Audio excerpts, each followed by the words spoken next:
Alam. Ya. Oh iya, tadi yang ini sering dikaitkan kita itu yang pengikut salaf itu Wahabi. Baik, iya. Gimana? Iya. Jadi Wahabi itu, kalau secara bahasa ya, itu berasal dari kata Al-Wahhab. Al-Wahhab itu nama Allah, artinya Allah yang maha memberi. Kemudian mereka tambah huruf ya, jadi Wahabi. Sebenarnya kalau dari segi bahasa maknanya bagus, artinya pengikut Allah. Tapi yang mereka maksudkan bukan pengikut Allah, pengikut Muhammad bin Abdul Wahhab. Jadi secara bahasa pun sudah salah sebenarnya. Bukan hanya salah, tapi ini adab buruk kepada Allah. Sebab yang mereka beri nama Wahabi itu maksudnya untuk menjelekkan, tapi menggunakan nama Allah. Ini ada buruk sebenarnya. Padahal yang mereka maksudkan pengikut Muhammad bin Abdul Wahhab. Ya, namanya Muhammad. Abdul Wahhab nama ayahnya. Al-Wahhab nama Allah Azza wa Jalla. Nama ayahnya Abdul Wahhab. Namanya Muhammad. Iya.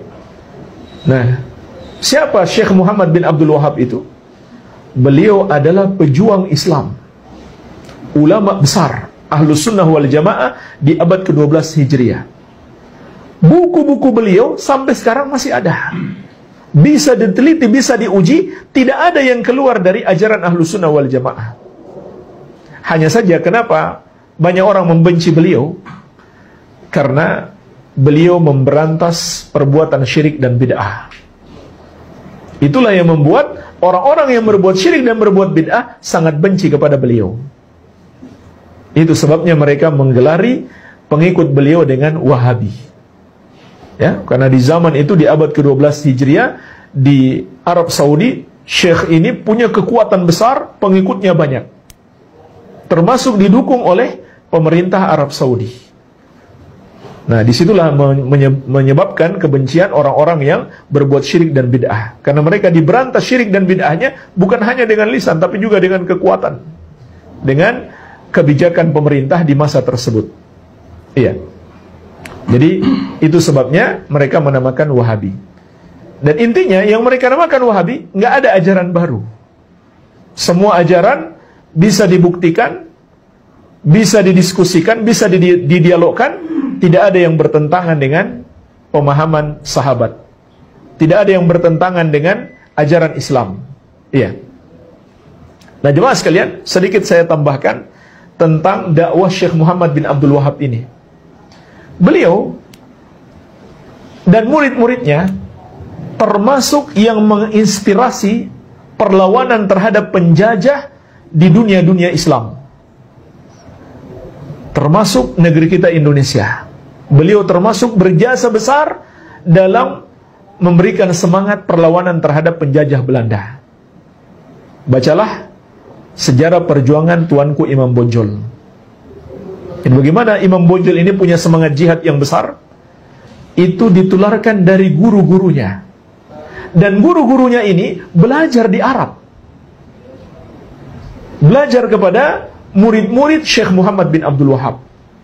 Setelah mereka pulang ke tanah air, merekalah yang menyemangati kaum muslimin untuk berjihad melawan penjajah. Maka di antara murid mereka adalah Tuanku Imam Bonjol, pahlawan nasional. Makanya Buya Hamka pernah menyebutkan bahwasanya tuduhan Wahabi itu termasuk alat penjajahan untuk melemahkan perjuangan umat Islam. Iya, jadi mereka pecah belah umat Islam dengan dituduh Wahabi bagi orang yang punya semangat jihad. Ya, itu kata Buya Hamka. Nah, itu juga digunakan oleh Inggris untuk memecah belah umat Islam di India. Ketika mereka menjajah India, mereka namakan pejuang-pejuang Islam ini sebagai Wahabisme. Kenapa mereka namakan Wahabisme?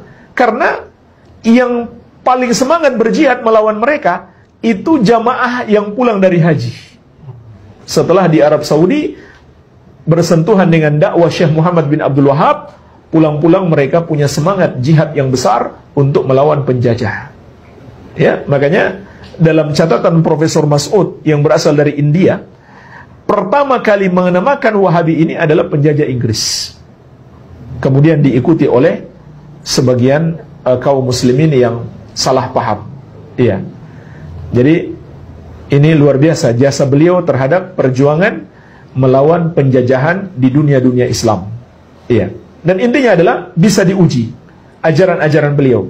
Dan ahlu sunnah atau salafi itu bukan pengikut beliau, tapi pengikut sahabat, pengikut manhajus salaf seperti yang telah kita terangkan di awal tadi. Jadi kalau seandainya kita dapat di dalam buku-buku karya beliau salah atau ajaran beliau salah, ya jangan diikuti.